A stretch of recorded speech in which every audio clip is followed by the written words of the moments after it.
Hey everyone, I'm Ana Bustamante. I'm sitting here with Dr. Camilla Pecca. We are going to talk about sexual assault today. Dr. Camilla Pecca is a program director at Ruth Place. So, what is sexual assault? Yeah, I think that this is a really important question. And when people come to the program, it's kind of funny because people say, I don't know if I qualify. And so the first thing I ask, because we don't have people fill out paperwork, I feel like when you have asked activating questions on paperwork, you're putting somebody in a bad place to connect and to feel safe. So I don't do that. But I say, tell me a little bit about your story. And without fail, every single person that's come to me and they say, I don't know if I qualify, has experienced sexual assault.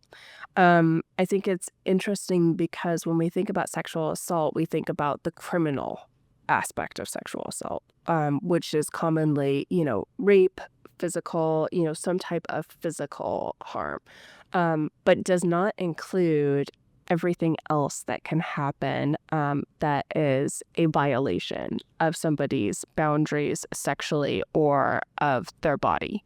Tell us what those violations would be.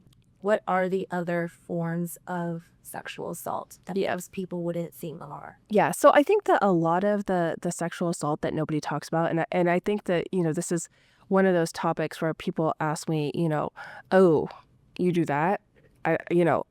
It's really good that you do that kind of work, but, oh, it's like a hush. It's like a hush in the room. And I think that that taboo comes from the fact that a lot of sexual misconduct happens within families. It happens over long periods of time, and not just families, but with people that people know. So I believe that the biggest unspoken taboo is grooming.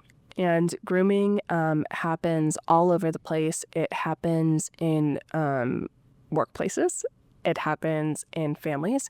It happens in relationships.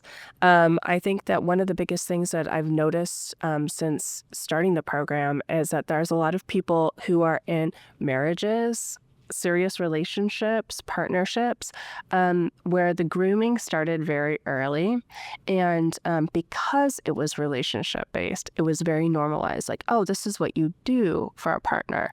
And this is what you do sexually in a relationship or a marriage or a partnership. And what I found is as they were describing to me the things that had happened, I was like, that's sexual assault. When you strangle somebody, when you use objects that that person does not want to use, when you are forcing yourself physically upon somebody, it doesn't matter whether you're married to them or in a relationship with them.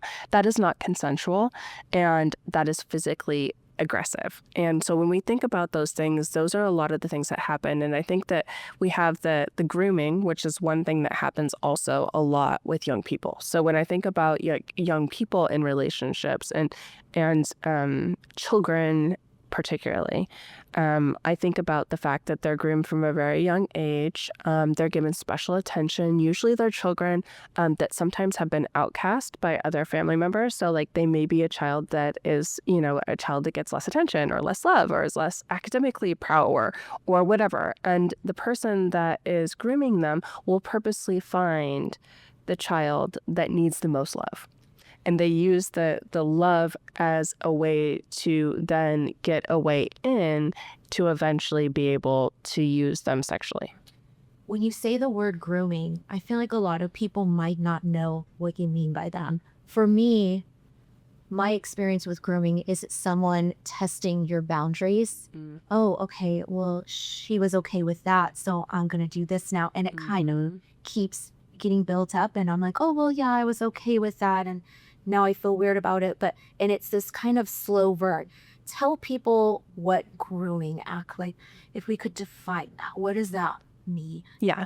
So when somebody enters, when the person that is the groomer enters the relationship with the person that they're grooming. And when you say, I'm sorry to interrupt you, when you say relationship, this could be a relationship, like you said, it could be an intimate partner, it could be a family member, it could be a friend, it could be anyone. Yeah. So when in relationship, it means in all types of, or even a work colleague. Absolutely. So in all dynamics. Yeah. Okay. Yeah. They're entering, the groomer is entering with the intention of some type of sexual misconduct. So they're entering this relationship to build trust, to be able to then take advantage of the person sexually.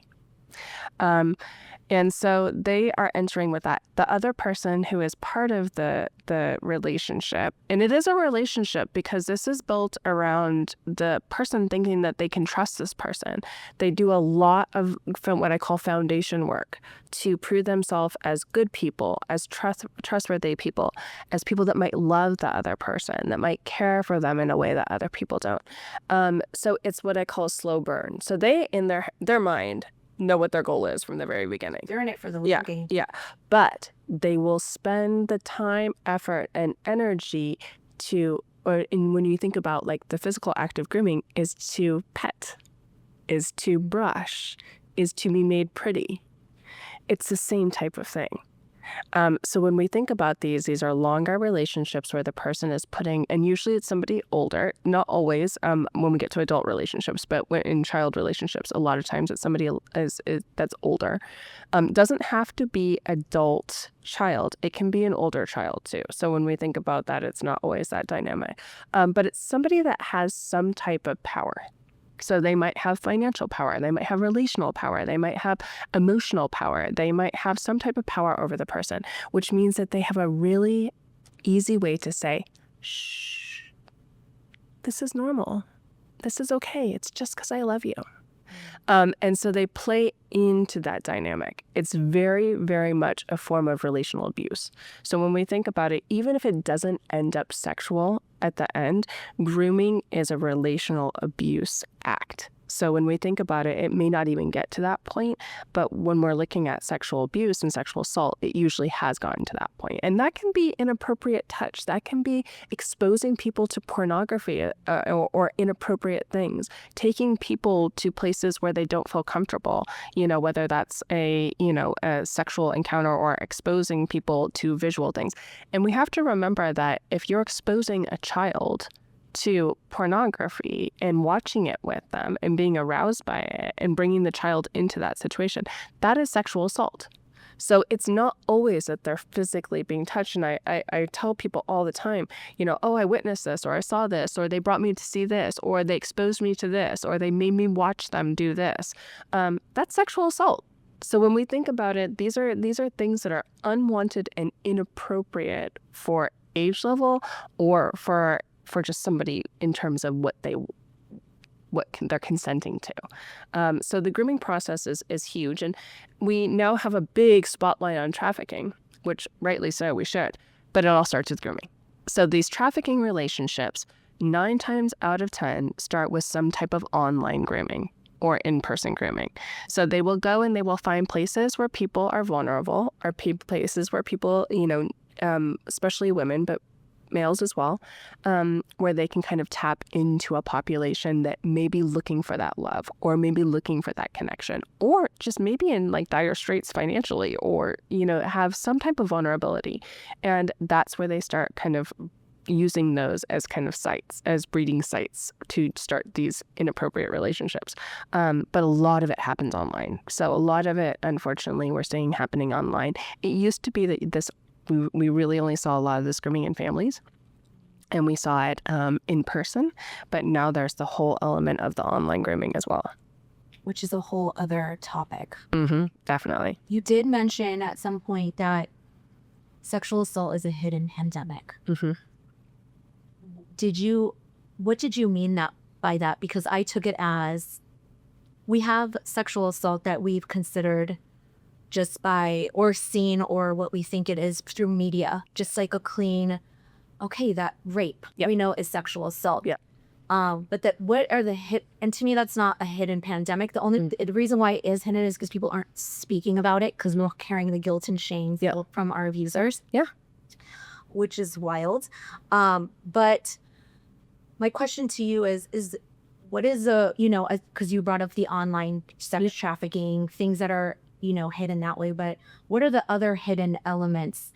To me, that's just kind of any sexual advance without consent, be it touching, which is part of the grooming process. Can you think of other things that could be really direct and clear for somebody watching, like what that hidden pandemic looks like? Yeah, so I think that the first time it kind of like popped in my head was, I don't know, probably like 15 years ago, 15 or 16 years ago. I was living in London at the time, and I was working in a borough. And in London, the boroughs are very multicultural. So I think in our office at the place that I worked at, we had the brochure in 22 different languages. And so I went into a house, and they were called for the kids. But I got into the house, and I was speaking with the mom, and she was telling me, she said, he assaults me every night. And I said, okay, you mean like domestic violence? And she said, no, sexually. And she said, when I tell my family, and she was part of a Muslim culture, and she's like, when I tell my family, they tell me that's your job as a wife.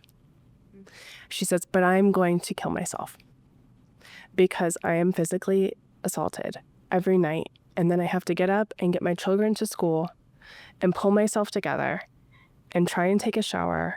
And I just want to hide and die. And I think that was one of those moments where I was like, women are being assaulted, and men too, but women are being assaulted in their marriages, in their relationships. And they're told that it's not a big deal, and that's your job as a partner. And I think that that's one of the hidden ones. So when I think about hidden situations, and I will tell you that most of the people that have come to our program have experienced some type of intimate partner sexual violence. Not a lot of inter-partner and interrelationship violence too, but sexual violence. And I think that that's one of the ones that's not spoken about. There's a lot of shame around it. There's a lot of questioning of ourselves. Did I ask for that? Did I want to participate in that? Because the mind tricks and, the mind games that are played around this, especially with a partner who is manipulative or that does have grooming tendencies, are intense. Like, they will make you feel like you are crazy. It becomes a trauma bond and gives a little bit of that Stockholm syndrome. Absolutely.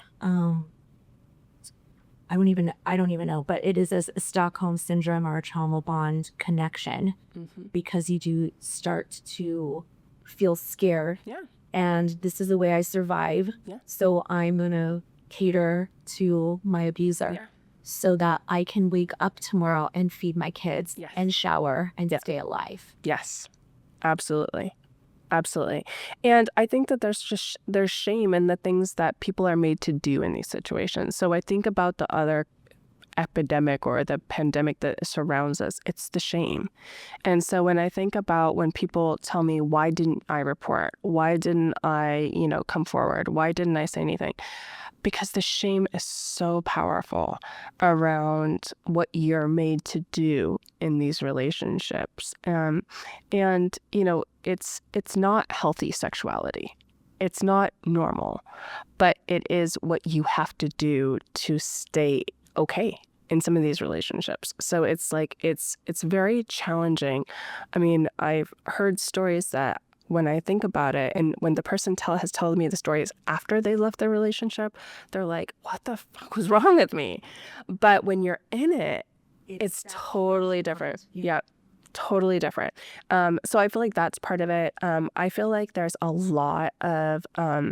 still a lot of over-sexualization of both girls and boys in terms of hookup culture, and that if you go out with somebody, or if you go and they call them like 2-man, or 3-man or whatever, where you're expected to bring somebody to hook up with somebody else. And I remember it from when I was young, so it's not something that's new. But it was like, hey, bring a friend.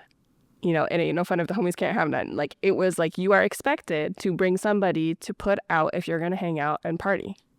And I hate to say it, but it's still here. And it's not gone away. And I think about girls that go into, one of these hookup situations where they may like the person or have a relationship with them, but really they're trafficking their friend. So when we think about this, I am trafficking my friend.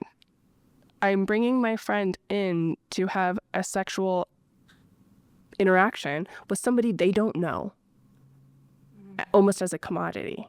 And so we as girls, and girls back then, I remember being that girl, didn't look at it that way. It was like, oh, it's just kind of what you do if you want to like hang out. But when I look at it now, I'm like, if somebody tells you that they'll only pick you up, or they'll only get you high, or they'll only hang out with you or invite you to the party if you bring a friend that can then hook up with their friend, that's trafficking. Like, it's not normal. It's not a relationship. It's not a healthy, consensual sexual relationship. It's saying I'm going to bring somebody to do stuff with somebody sexually. So we have to change the thinking with our girls around that too. Definitely have to change the messaging for sure. If anyone thinks that they've been a victim of sexual assault or are wondering if they were, how would they connect with Ruth Place to find a safe place to talk to somebody? Yeah, so I always tell people, the first conversation we have with somebody, nothing we do at Ruth Place is recorded. So like that's one thing. We don't keep session notes. We don't keep records. We don't do anything like that because we want to protect people's privacy. So everything's off record. So I always tell people that from the beginning so that they know if they come in to have a conversation with me that I'm not going to ever keep that information or hold that information or do anything with that information, except for, obviously if there's some type of safety issue. But generally, just reach out. We have a conversation, we sit down together, we meet as people. There's no judgment, there's no shame. And I find that people, it's just like, it's your first step is to just say, hey, maybe this wasn't right. And you don't have to be the judge of that. You don't have to be the jury that says that was a crime or that wasn't a crime. You just have to say, actually, maybe that wasn't right. Let me talk to somebody. And, like I said, we are judgment free, and our first conversation is just a conversation. So it's just an opportunity to be able to check in with yourself, to be able to share with somebody else, and to know that you're not going to be judged or shamed, and that everything you're experiencing is probably normal if you've gone through these things. And really, when we think about sexual assault, the area that it affects us most is relationships. So we have the body impact of it, but there's the relational impact. And it affects our abilities to make further relationships, to trust people. So when I think about that, I'm like, if we think about human life and relationships and how beautiful they can be, to be in a situation where you can't have healthy relationships or safe relationships because of something that somebody else did to you, you deserve to take back your opportunity to have good relationships in your life and to have safe people in your life. And by taking that first step, you're taking back your self-worth and you're taking back your life. Absolutely. What's a good website that people can go to connect with you? Yeah, so our website is www.ruthplaceaz.org. So if you come on or go on our website, you'll see that there's a little information section where you just submit an email or phone number, either one, whatever you're most comfortable with, and then we'll reach out to you directly and we can start that conversation. And again, there's no hurt in reaching out and knowing that you're not alone. So I always tell people, even if you're not ready to take the next step, you've told somebody that this is real, this is true, and that you are not alone. And I think that that's really important for people to understand. Okay, well, if you feel like you have questions about sexual assault or you think you've been a victim of sexual assault, please reach out to Ruth Place. Great resources and great programming. Thank you. Thank you.